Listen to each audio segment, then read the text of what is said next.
punde. Wala yayi.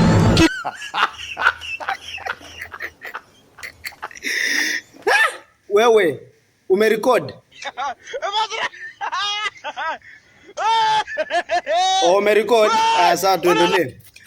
Yaani hii niseme ni kama mbindio, ni kama drama. Wa Kenya. Hiyo bangi mnakuanga mmechamshia kwa mabati ama mnakuwa mmefanyia nini?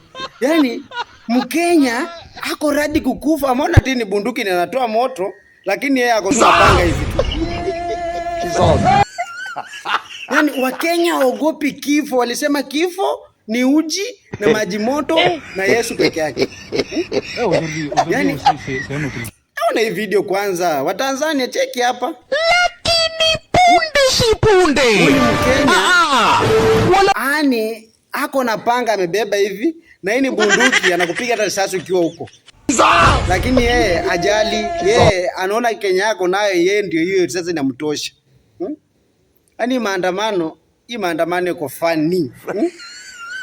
Yaani Wakenya wameamua kukufa ili haki ipatikane. Hii video imetrend kwa ajili huyu jamaa ni sijia sana bana. Huyu jamaa ako na bunduki lakini huyu ako na panga na ajali. Hii video hii tunaenda kuiandika kwa kitabu. Nipelekwe museum watoto wakuje wasome.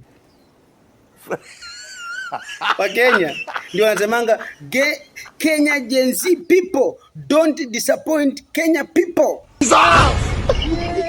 Simuno.